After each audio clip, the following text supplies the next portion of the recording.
oyè tó yá jẹ lọ́yọ̀ ẹ lọ máa jẹ́ lẹ́fẹ̀ àwọn àmọ́ fọ́ lẹ́nu ọba wa náà wà ní sọ̀rọ̀ ẹ wà máa jẹ́ amáyé. nǹkan yìí kan wá ní ó yàtọ̀ sí nǹkan yìí kan mi àwa lánìí fìyàn joyè ilẹ̀ Yorùbá.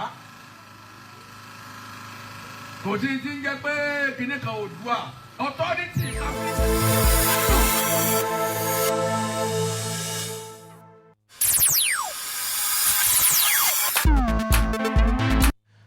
mo kí gbogbo ọmọ kóòtù òjíire bí gbogbo ọmọ káàárọ̀ òjíire ńlọ́lọ́kọ lódò lẹ́yìn òde àánú Olódùmarè ní fi wá sílẹ̀ mí ní wáyé tiẹ̀ ní wá mi ti lágbára Ọlọ́run ṣe é bínú àṣà òpẹ́ lóko bẹ́ẹ̀ rí ọ̀rọ̀ kan ní ó ti wà lọ́kàn mi tí mo fẹ́ sọ láti bí ọjọ́ bíi mélòó kan ọ̀rọ̀ nípa Ọ̀yọ́ náà ni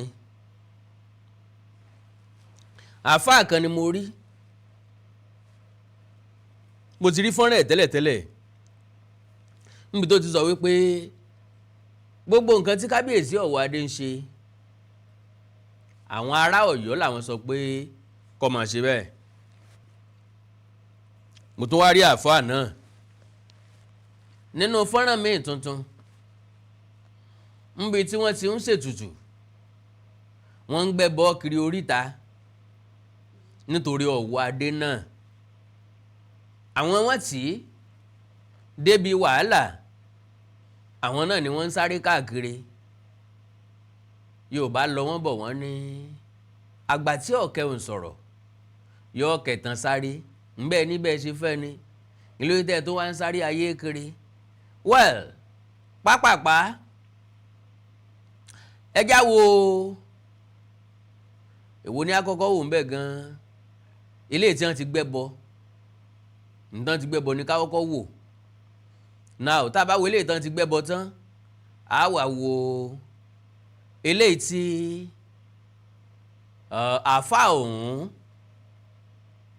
tó fi sọ pé àwọn làwọn ran Aláàfin Ọ̀yọ́ ní nǹkan tí ń ṣe pé ká ní ọjọ́ ọba tó tutù ni àwọn gẹ̀ ìbámu béèrè lọ́wọ́ ara àwọn wípé sọ́ba lélẹ́yìí báyìí ṣùgbọ́n bí ṣe ń gbé jáde ní gbóná gbòòrú tá a jọ̀pọ̀ lọ́hùn báwọn ṣe fẹ́ nu àwọn ọlọ́ba dẹ̀dẹ̀rìn àwọn ọlọ́ba tí wọ́n fẹ̀gbin lọ tí ò ní kọ̀ àwọn ọlọ́ba tí ó rí nǹkan tó yẹ kó mú wálé wá fún àwọn tí ò ní mú wá torí pé Ọ̀yọ́ ló ní oyè tán bá ń fi Yorùbá jẹ tán bá ń fi Yorùbá sí à ń jẹ kinní kan lóòdùà àbí nǹkan kan ẹ lọ́wọ́ àbí jókòó jàre well ẹ jẹ́ ká kọ́ àbẹ̀wò ní àkọ́kọ́ wò ń bẹ̀ gan-an ẹ jẹ́ àkọ́kọ́ wo níbi tí wọ́n ti ń ṣèpèsè tán ti ń gbẹ́bọ káàkiri God bless you ẹ ṣé. bẹ́ẹ̀ni sàrà táwa ṣe yìí. sàrà táwa ṣe yìí. bàbá wa àgbà. Alhaji. Abdulhakeem. Ọ̀wọ́adé. kábíyèsí wa nílùú Ọ̀yọ́. kọ́lọ̀ bá fún wọn borí ọ̀tá. kó fi wọn borí ọ̀tá lé. kó fi wọn borí ọ̀tá òde. kó fi wọn borí ọ̀tá tó fojú hàn. kó fi wọn borí ọ̀tá tó fojú hàn. kó fi wọn borí ọ̀tá tí ò fojú hàn. ọ̀tánú ìlú. tọ́jẹ́ tọ̀tá bàbá kábíyèsí lọ́yọ̀. Ọlọ́run bá fi wọn borí. ọ̀tẹ́yìn odi. tọ́jẹ́ jàmbá kábíyèsí lọ́yọ̀. Ọlọ́run bá fi wọn borí. torí àmọ̀ pé ọ̀tá wọn pọ̀. nínú ìlú yìí. àtìlẹ́yìn odi. gbogbo ẹni tó bá jọ́ta wọn. ọlọ́run jẹ́ kábíyèsí ọ̀rẹ́ yìn wọn. Iyọ̀rẹ́. Ọlọ́run jẹ́ kábíyèsí ó níyọ̀. kí wọ́n lọ́gbà pẹ́. kí wọ́n mọ̀ lò kúkú ẹ̀mí. kẹ́mi kábíyèsí ogun. obìnrin. ó bí kú dànù fún wọn. gbogbo ẹni bá ń ro kúrò kábíyèsí. ilé Ọ̀yọ́ yọ̀ wọ́n. gbogbo ẹni bá ń ro àìdárò kábíyèsí. ilé Ọ̀yọ́ yọ̀ wọ́n. Orógbó rèé. Orógbó.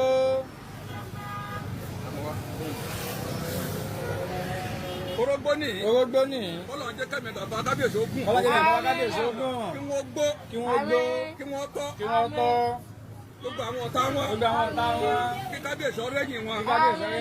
kẹ́mi wọ́n gùn. kábíyèsí Abdulhakeem Ọwọ́adé. bàbá kábíyèsí. bàbá àtàláfíà. bàbá kábíyèsí. kábíyèsí ọ̀rẹ́yìn àwọn ọ̀tá wọn. búrẹ́dì rèé. àṣírí tí ń bẹ ní búrẹ́dì. ọ̀pọ̀ tí ò ló ń kà. ẹni tá a lè fi ràn wọ́n lọ́wọ́ ní. ọmọ ọba ni wá. a sì mọ dèdè tí wọ́n fèsì. tábà wá lè ṣe tá à ń ṣe yìí. àkún orí ìtẹ̀yẹ lọ́wọ́.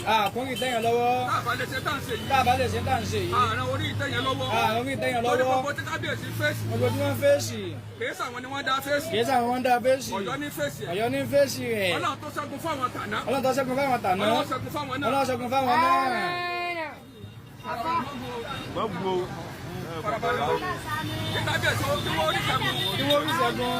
kábíyèsí orí ṣẹ́gun. kí wọ́n rí ṣẹ́gun ọ̀tálé. kí wọ́n rí ṣẹ́gun ọ̀tá òde. gbogbo àwọn ọ̀tá. dáṣọ́dé èèyàn. tí wọ́n ń bínú. ọlọ́kọ̀ fi aborí wọn.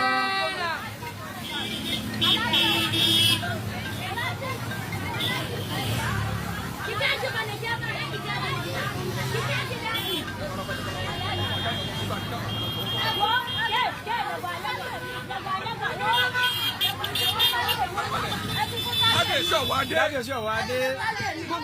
Gbogbo ẹ̀mí. Ọ̀pọ̀lọpọ̀ àlàáfíà. Ọlọ́run ló ní jímọ̀.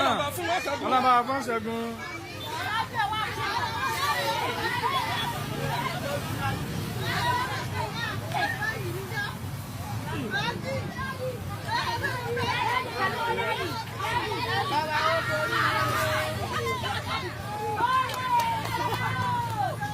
Bàbá wa gbà. Alhaji Abdulhakeem Ọwọ́adé. Ọlọ́njẹ́ mi yóò gùn. Jẹ́kẹ́ ní ṣẹ́gun. Lórí ọ̀tá alé. Lórí ọ̀tá òde. Lórí amọ́nisẹ́ ní. Gbogbo ẹni tí bá ń dìtẹ̀ yín. Tí Ọ̀yọ́ ti ṣàánú fún rí. Tí wọ́n ń dìtẹ̀ yín. Bóyá ti gbẹ́dẹ́ bí gíga rí. Nílò Ọ̀yọ́. Àwọn alẹ́lẹ́ Ọ̀yọ́. Ọlọ́dọ̀ Ọ̀yọ́ wọn sùn. Yẹ́wọ́lá Nàbí Muhammad. Ọlọ́kùnwátá ilẹ̀. Ẹ káàbọ̀ padà. Mo nígbàgbọ́ pé ẹ ti rí bàbá àfáà tí wọ́n gbẹ́bọ lọ oríta bóyá ìpèsè ní kásìpẹ́ àbí sàrà. Wọ́n gbé búrẹ́dì lọ, búrẹ́dì ọ̀kárí àwọn tí wọ́n fẹ́ fi fún. Àwọn eléyìí ń fẹ́ mọ jìjàgùdù búrẹ́dì. Bóyá ṣe ń bàbá ó ní bàbá kan fẹ́ fi méjì tù wá lójú kí wọ́n tún gbé yòókù padà lé, àwọn ń bá rọ̀ jẹ́ wọn ò lè gbé lọ lé padà. Now kò sí ní tó burú ń bẹ̀. Béèyàn bá appeals sí Ọlọ́run, téèyàn ń tu Ọlọ́run lójú, téèyàn ń bẹ lọ́hùn, oríṣiríṣi ọ̀nà lèèyàn lè gbà bẹ lọ́hùn. Kódà bọ́ jẹ́ ẹ̀ṣẹ̀ tá a mọ̀ọ́mọ̀ dá, torí pé eléyìí tí ń ṣẹlẹ̀ lọ́yọ̀ọ́ lọ́wọ́ ní tí wọ́n mọ̀ọ́mọ̀ ṣe ni. Àwọn ni wọ́n fokùnfà jọ̀gọ̀dẹ̀. Ohun ọwọ́ mi ò tó máa fi gọ̀gọ̀ fà á. Ó wá padà rélé wọn lórí, ó lé wọn lọ́rùn. Ó wá di yánpọn yánpọn. Wẹ́ẹ̀ làkàndá láì gbà kókó yín. Ẹ já wo fídíò eléyìí tí àáfàá yìí tó ti kọ́kọ́ sọ̀rọ̀. Irú wọ́n wà nínú ẹni tó ti kábíyèsí Ọwọ́adé débi tó dé lónìí. Àpọ́npọ̀ wọn ń pè wọ́n eégún Ìgbómìnà. Àpọ́npọ̀ eégún Ìgbómìnà. Mo nígbàgbọ́ pé gbọ́ ọ̀tàn eégún Ìgbómìnà rèé. Ọlọ́yọ̀ọ́ náà ní í ṣe nǹkan. Ṣé mọ̀ pé gbogbo àtàn bá ti ń sọdún bẹ̀rẹ̀ ni wọ́n lọ́ọ́ máa ń kó wọn bí ọmọ yédéyédé. Lára àwọn ìlú Ìgbómìnà kan, eégún kan wà ńbẹ̀. Eégún tá a wí eégún oníjó ni. Ó wá wà níbi ọdún bẹ̀rẹ̀ ńjọ́ kan. Oríṣiríṣi àwọn èèyàn ní ń pidán tí wọ́n ń jó. Òun náà bá bẹ̀rẹ̀ níran bí òkòtó ní ń jó. Ní ń tàkìtì ìwọ̀n ń gbọ̀ ya lọ́ba gorí odó. Lọ́ba kásẹ̀ kan òkè ní ń fẹsẹ̀ kan jó lórí odó ní ń pò ìràn làwọn èèyàn ń pé ara ń orí ọrí. Ìran ló ń jẹ ojú ẹja fún o. Ibi tí wọ́n ti ń yìn tí wọ́n ti ń kí atọ́kùn rẹ̀ ò mẹ́nu dúró ní pé kílẹ̀ tí ìwà rí ká nígbà tá a rè ṣeré nkínní ni àwòjójú báyìí lọ kódà ṣe bí ẹsẹ̀ kan lọ́ka sókè ó lè ká méjèèjì òkè eégún náà ti gbàgbé borí ẹsẹ̀ kan ló ń dúró sí kọ́kà kejì ó fi mú bólẹ̀ gbogbo àwọn tí wọ́n yìn náà ni wọ́n kọ́kọ́ ń bú pé aláṣejù ni aláṣejù tí pọkọ́ ń bábá now irú àwọn àfáà yìí àtàwọn ọ̀rẹ́ mi ọ̀kọlà l'Amẹ́ríkà àtàwọn àrí òpùrọ́ tó pera rẹ̀ ló ń pìtàn àwọn ni wọ́n ti Aláàfin Ọ̀yọ́ débi tó dé yìí àwọn náà wọ́n kó ẹ̀gbin rí ọba lára àwọn ni wọn ò jẹ́ kọ́ba ó nísinmi ọba ọ̀dẹ̀ fẹ́ dìbọ́ǹkì wọn kò fẹ́ pé òun ọ̀mọ̀ wọ́n rí ló bá kú fi ṣe àrùnmọ́ra iṣẹ́ òkèjì pa á láì gbà kókò yín ẹ jẹ́ á wo fídíò yẹn kí n tó wá sọ gbólóhùn kan tàbí méjì lé lórí. God bless you. wàláyé ọba lání lọ́yọ̀ọ́ ọba dáadáa ẹ wo bí ọba yìí ṣe dé ẹ wọ atẹ́gùn Ọ̀yọ́ mọ́sẹ̀ ń tutù mo ní ẹ má gbèsè ra wọn Ọ̀yọ́ lórí ìrùn ilẹ̀ Yorùbá gbogbo etí bàbá wọ wá dé sì ń ṣe yẹn ń dùn mọ́ wa tá a bá ní ọba dìde nínú tiwa náà ní dùn oyè tó yá jẹ lọ́yọ̀ọ́ ẹ lọ máa jẹ lébẹ̀ àwọn àmọ́ fọ́ lẹ́nu ọba wa náà wà ní sọ̀rọ̀ ẹ wà wọn jẹ́ amáyé nǹkan yìí kan wá ní ó yàtọ̀ sí nǹkan yìí kan mi àwa lání ká fi yàn joyè ilẹ̀ Yorùbá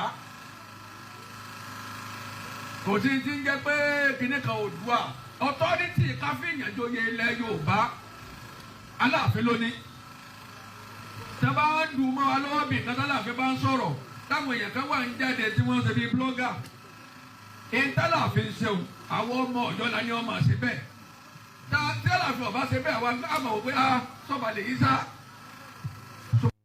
Hello everyone, we are here at AFAB Real Estate Phase 2.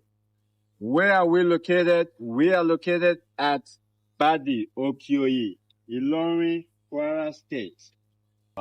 We're here to talk about our Phase 2 opportunity. Now, the price is still 500,000 per plot. That's the price. We primarily do business here in this region. Now, another opportunity to also take note of here is the proximity of this property to the express road. The landmarks are remarkable. You have the NNPC, you have the police station down the road, you have the Kwara State Polytechnic, you have the teaching hospital. You can never beat.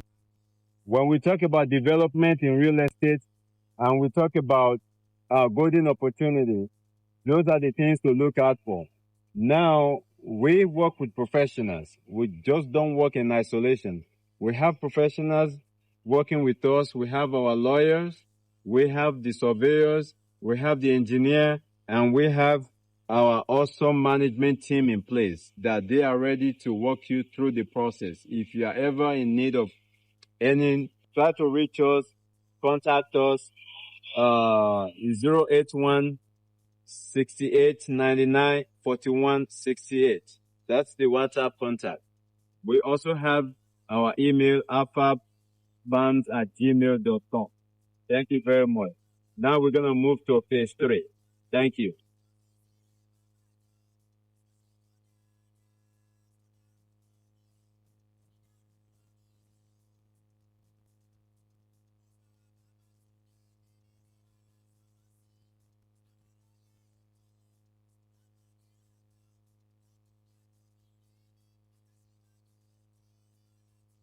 Mo kí gbogbo etí tó ń gbọ́ wa nílé, mo sì kí gbogbo ojú tó ń wò wá nílé pé ojú tẹ fi ń wò wá ò ní fọ́, etí tẹ sì fi ń gbọ́ wa ò ní di. Orúkọ tèmi ni Godwin tí gbogbo ẹ̀yin èèyàn mọ̀ sí Ìyá Ìjẹ̀bú. Gẹ́gẹ́ bí ẹ ṣe mọ̀ ní ìṣe wa, wípé ìlera yín òun ló jẹ wá lógún. A tún ti dé bí a ṣe ń dé o. Gbogbo ẹ̀yin tí ẹ ní ìṣòro tó jẹ́ pé ọkùnrin tó dàbí obìnrin nínú ilé, ọkùnrin tí ò lè ṣojúṣe ẹ̀ pẹ̀lú ìyàwó ẹ̀, ẹ kàn sí iléeṣẹ́ Godwem. Ẹ̀yin tó jẹ́ pé pépà lẹ máa ń kà lálálẹ́, ẹ má ka pépà mọ́, ẹ kàn sí wa. A ní pákéjì oríṣiríṣi fún yín, a ní 3-in-1, a ní 2-in-1 fẹ́yìn ọkùnrin tó máa jẹ́ kẹ́ ṣe bó ṣe yẹ kẹ́ ṣe. Bákan náà ni ìṣòro tí à ń pè ní arthritis yìí ó ń ṣọkùnrin ó ń ṣobìnrin, orúnkún ríro, ìbàdí ríro, ọrùn ẹsẹ̀ ríro, ẹlòmíì ó lè jẹ́ osteoarthritis lónìí, ẹlòmíì rheumatoid arthritis, ẹlòmíì ìdẹ̀rẹ̀ kò ní lè bẹ̀rẹ̀ mú nǹkan lẹ̀, ẹlòmíì ò lè bẹ̀rẹ̀ kírun, ó ṣeé ṣe kó jẹ́ sciatica ni, ó ṣeé ṣe kó jẹ́ lumbar spondylosis ni, ẹlòmíì ìdẹ̀rẹ̀ arthritis ni. Tó bá ti di pé ìbàdí ń ro ẹ̀ ò lè bẹ̀rẹ̀, ẹlòmíì orúnkún ríro, ẹlòmíì ẹsẹ̀ á máa gbóná, ẹlòmíì àpapọ̀ rẹ̀ á máa gbóná, ẹlòmíì ẹsẹ̀ á máa gbọ̀n, ẹlòmíì ara á máa tá, orí á máa tá, àpapọ̀ ara á máa tá. Ẹ kàn sí iléeṣẹ́ Godwem Ìyá Ìjẹ̀bú. Ẹlòmíì ò lè fojú ọwọ́ ẹ̀ báyìí, gbogbo ọwọ́ á máa ró. Gbogbo ẹ̀yin tẹ́ tí ń lò náà ẹ máa jẹ́rìí sí. Ẹ kàn sí iléeṣẹ́ Godwem Ìyá Ìjẹ̀bú. Bákan náà ni àwọn èèyàn tó ń tọ̀ ìtọ̀ àtọ̀jù yìí ó ṣeé ṣe kó jẹ́ pé prostate enlargement ni. Fún ẹ̀yin ọkùnrin tẹ́ ti lé lọ́mọ 40 ọdún tẹ́ bá ní prostate enlargement, ẹ lè máa tọ̀ léraléra. Ẹlòmíì ò ní rí tọ̀tọ̀ rárá, ẹlòmíì ìdẹ̀rẹ̀ tó bá fẹ́ tọ̀ á máa ní ìrora, ẹlòmíì ìdẹ̀rẹ̀ kó tó débi tó máa tọ̀ sí ìtọ̀ yìí ti máa jábọ́. Ṣùgbọ́n obìnrin ní á máa tọ̀ léraléra, kó tó débi tó máa tọ̀ sí ìtọ̀ yìí á ti máa jábọ́. Ó ṣe é ṣe kó jẹ́ weakness of bladder làwọn ní, àbí kó jẹ́ infection, àbí kó jẹ́ diabetes insipidus tí a mọ̀ sí àtọ̀gbẹ. Ìyẹn náà lè fà á ká máa tọ̀ púpọ̀ jù. Ẹ kàn sí iléeṣẹ́ Godwem Ìyá Ìjẹ̀bú. Èyíkéyìí tó lè fà á kẹ́ ẹ máa tọ̀ púpọ̀ jù, ara iṣẹ́ wa ni, lára iṣẹ́ tèmi jogún látọ̀dọ̀ bàbá mi. Àtọ̀jú yín gbogbo ẹ̀ ó sì padà sí àyè ẹ̀ bó ṣe tó àti bó ṣe yẹ. Bákan náà ni àwọn tó ní hepatitis, ooru inú ẹ̀dọ̀ ni. Ṣùgbọ́n tí hepatitis bá ti pẹ́ lára, ó lè ba ẹ̀dọ̀ jẹ́, ó lè fà á kéèyàn ní enlarged liver, ó dẹ̀ lè fa oríṣiríṣi ìṣòro sí ẹ̀dọ̀ yẹn. Ẹlòmíì á máa ní àmì bí kínú máa dùn, bí kójú máa pọ́n, kítọ̀ ẹ̀ máa pọ́n. Ẹlòmíì dẹ̀ kò ní rámì rárá, bóyá lọ ṣàyẹ̀wò wá kàn sọ fún pé ó wà positive, ẹ kàn sí wa.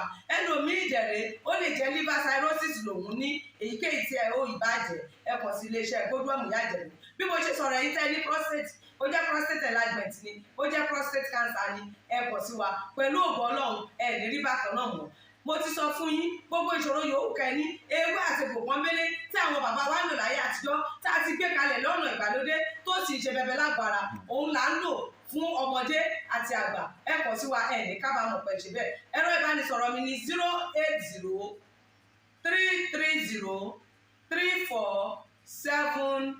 080-330-34777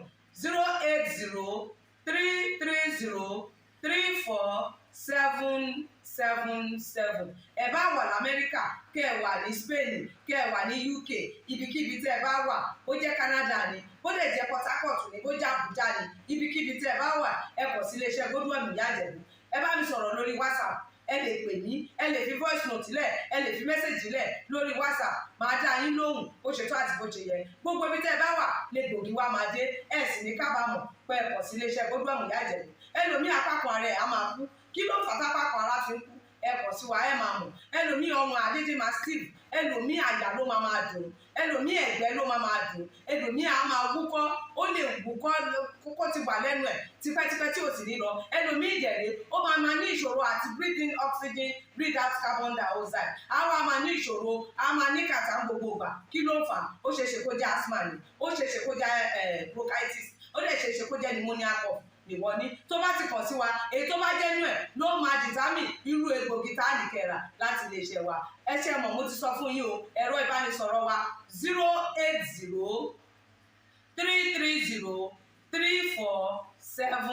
080-330-34777. Iléeṣẹ́ Godwem last but not least ni pẹ̀lú agbára Ọlọ́run. Remember, if it is not Godwem, it can never be like Godwem. I used to tell you, health is something to be treasured. Ire o. Mo nígbàgbọ́ pé sísẹ̀ntẹ̀lé ẹ bá ń farabalẹ̀ gbọ́ fídíò àáfàá wa pápápá náà ni màá ṣe. Àkọ́kọ́ ó ní ọba làwọn ní lọ́yọ̀ọ́. Ìlú wo ni wọn ò ti lọ́ba? Pé nígbà tí Ọ̀wọ̀ Adé ti dé, atẹ́gùn Ọ̀yọ́ tutù. Ẹni àná ń kùmọ̀ mẹ́fà tó nìkan kan ọ̀bá ń bẹ̀. Ara ẹ̀ lọ́wà. bátẹ́gùn Ọ̀yọ́ tutù bínú Ọ̀yọ́ ń gbóná ara wọn ló wà ṣùgbọ́n mo nígbàgbọ́ pé ọ̀pọ̀lọpọ̀ ọmọ Ọ̀yọ́ ni wọ́n mọ̀ wípé ojú ọ̀run ò fararọ ni wọ́n mọ̀ wípé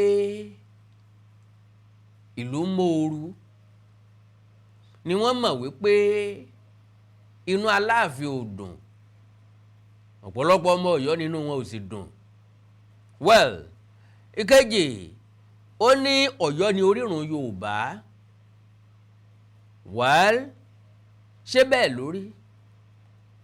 Ọ̀yọ́ lorírun àwọn tí wọ́n ń pè ní Yorùbá. Ọ̀yọ́ kìí ṣe orírun gbogbo wa. Ọ̀yọ́ lorírun mi ìdẹ̀rù pọ̀yọ́ gan lorírun Awẹ́. Bọ́yá wọn ni wọ́n ní Akínmọ́rin o. Bọ́yá Ọ̀yọ́ ló ní Ìlọ́rà. Bọ́yá Ọ̀yọ́ ló ní Tedé. Ṣùgbọ́n Awẹ́ ní ìtàn tiwọn tó dúró dáadáa. Awẹ́ ò sì fìgbà kan ríra wọn gẹ́gẹ́ bí ọmọ Ọ̀yọ́ tàbí Ọ̀yọ́ rí. Toró nìkan tí wọ́n jọ múlẹ̀. Ẹ rí i pé gbogbo àwọn eléyìí ni wọ́n ń dá wàhálà lẹ̀ nílẹ̀ Káàárọ̀ Oòjíire lónìí. Gbogbo wọn ni wọ́n ń pera wọn ní tí wọn ò jẹ́ tàbí pé Ọ̀yọ́ ní tí ò jẹ́ tàbí pé Aláàfin ní tí ò jẹ́. Àwọn ni wọ́n ń kàrámọ̀ bàbá oníbàbá tí wọ́n jẹ́ kórí wọn mọ̀ wújú sí apá wọn lọ. Now ó ní gbogbo èyí tí Ọ̀wọ́ Adé ń ṣe ó dùn mọ́ àwọn. Can you imagine? Ẹ mọ̀ pé ohun tá a bá fọn fún fèrè ni fèrè fọn ta. Dùndún fọ̀rọ̀ gbogbo sàpamọ́ra. Kò sẹ́ni ó mèdè àyàn bí ẹni ó mú gọ̀gọ́ lọ́wọ́. Ẹ ń gbómele dání lọ́mọ tí ń sọ. Wọ́n láwọn ní gọ̀gọ́ tọ́ba Ọ̀wọ́ Adé fi ń fọhùn. Well, bó pin bí ò pin ẹnu ẹ̀ náà lẹ́wà yẹn. Ó ní oyè tó yá jẹ lọ́yọ̀ọ́ ẹ wàá lọ mọ́ jẹ́ nílé Ifẹ̀. Bẹ́ẹ̀ bá wò dáadáa ẹ rí gbé ọ̀pọ̀lọpọ̀ láàrin àwọn èèyàn wọ̀nyí wọn yìí sì ràn Káàárọ̀ Oòjíire bí because kò sóyè tán ń jẹ lọ́yọ̀ọ́ tí wọ́n ń jẹ nílé Ifẹ̀. Nílé Ifẹ̀ wọ́n ti joyè kọ́ lọ́yọ̀ọ́ tó kó náà tó fi rí èèyàn kó tó fèèyàn jẹ́rú oyè bẹ́ẹ̀. Ilé Ifẹ̀ wọ́n ti jọ̀kan lọ́mọ Oòduà. Táwa ń béèrè wípé ṣé kò sóyè míì mọ́ ńlẹ̀ ni oyè tán ńlẹ̀ náà oyè náà ní láwọn ibì kan. Tálàfin kì í Ṣèyí Tinubu mọ́lẹ̀ tó ìjọ̀kan lọ́mọ Yorùbá of Yorùbá land. Ẹnìkan kan ò sì bẹ́ẹ̀ nìkan kan já sí. Kálukú ló di jurisdiction mú. Kálukú ní ń pàṣẹ láàyè ara rẹ̀. Ṣùgbọ́n ìkan kan dùn jù kan lọ ni. Now ó ní ẹ wà lọ́mọ jẹ́ nílé Ifẹ̀.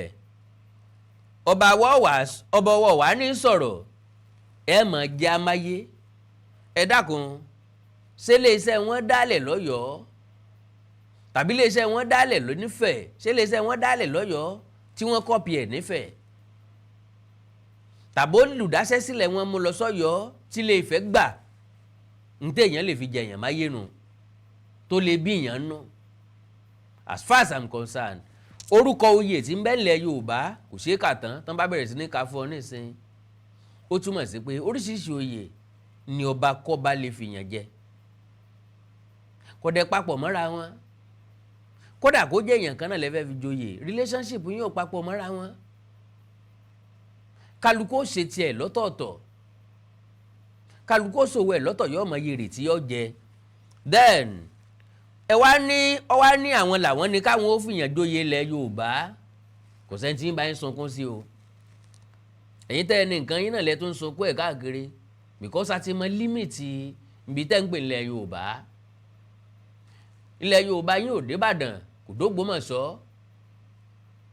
Ilẹ̀ Yorùbá yín ò dókè Ògùn kò dé Bàràpá. Ilẹ̀ Yorùbá yín ò dábẹ́kúta kò dé Jẹ̀bú. Ilẹ̀ Yorùbá yín ò dóṣogbo kò dé Pẹ̀tù kò dé Fẹ̀ kò dóńdó. Ilẹ̀ Yorùbá yín ò dékìtì kò dákókó. So ẹ máa fìyàn jóyè ilẹ̀ Yorùbá yín lọ.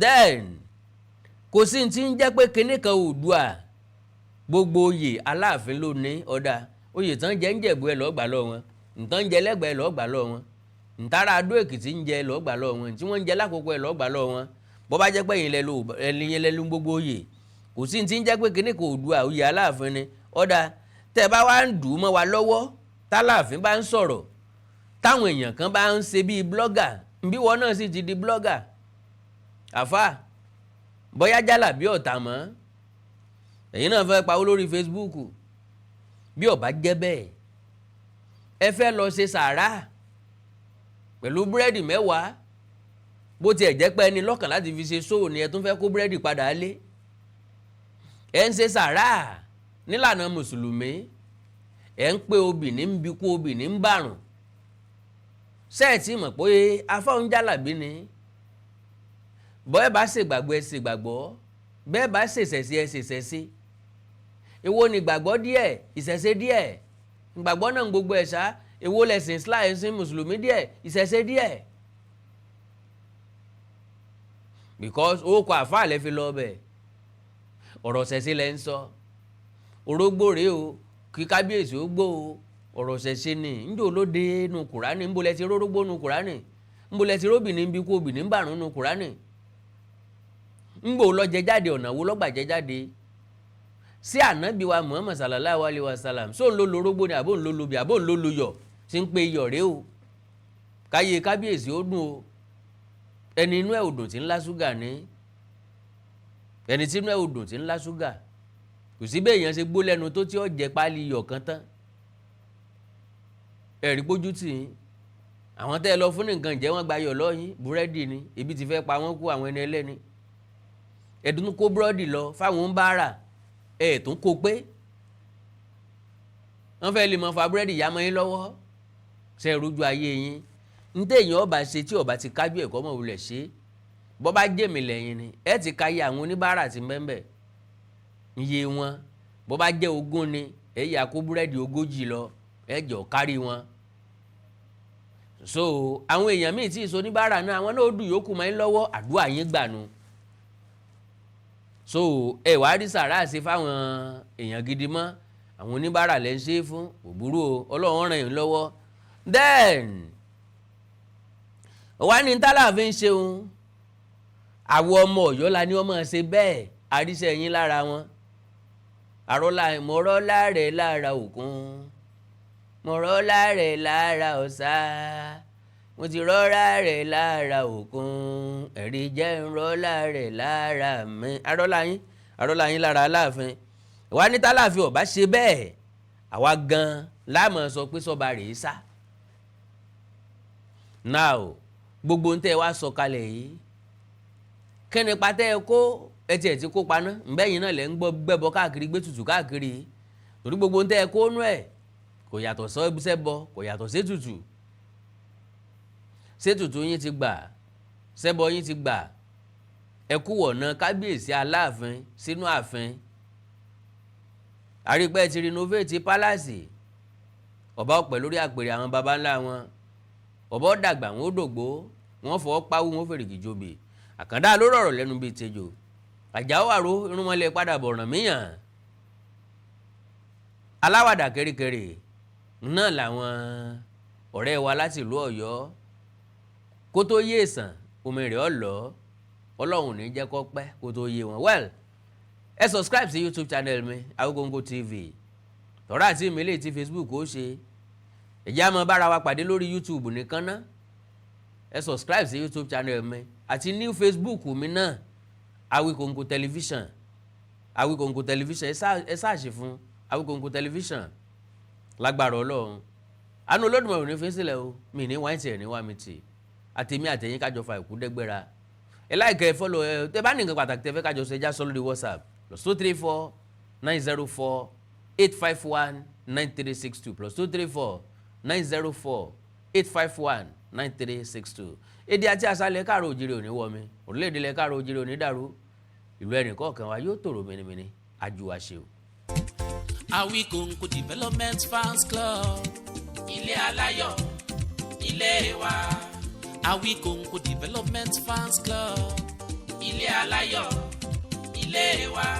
Ẹgbẹ́ tó dúró fún ìdàgbàsókè àti tẹ̀síwájú èdè àṣà àtún àjogúnbá ilẹ̀ Yorùbá. Ẹgbẹ́ tó fẹ́ ìrẹ́pọ̀ gbogbo ọmọ Yorùbá tó tún gbé àṣà àti ṣe Yorùbá lárugẹ. Awikonko Development Fans Club, ilé aláyọ̀ ilé wa. Awikonko Development Fans Club Worldwide, ẹgbẹ́ tí kò rọ̀gbọ̀kú lé ìjọba, ẹgbẹ́ tó dúró fún ìdàgbàsókè àti ìtẹ̀síwájú èdè, àṣà àtún àjogúnbá ilẹ̀ Yorùbá pẹ̀lú àtìlẹ́yìn gbajúgbajà pèdèpèdè ni àkàndá ọ̀rọ̀ Awikonko, ẹgbẹ́ tó ń fẹ́ ìrẹ́pọ̀ gbogbo ọmọ Yorùbá, ẹgbẹ́ tó ń gbé àṣà àti ṣe Yorùbá lárugẹ, ẹgbẹ́ tó dúró láti ṣàtìlẹ́yìn tó gbọngbọ́n fún àkàndá ọ̀rọ̀ Awikonko àti àwọn ètò rẹ̀ káàkiri àgbáyé. Àǹfààní wà láti darapọ̀ mọ́ wa. Ẹ bá wa sọ̀rọ̀ lórí WhatsApp nìkan, ẹ lè pè wá, ẹ lè send text message tàbí voice note pẹ̀lú àwọn nọ́mbà wọ̀nyí: +234 8053270136 tàbí ààrẹ ẹgbẹ́ Adéolú Adékọ́lá lórí +17048912729. Awikonko Development Fans Club Worldwide, ilé aláyọ̀ nílé wa.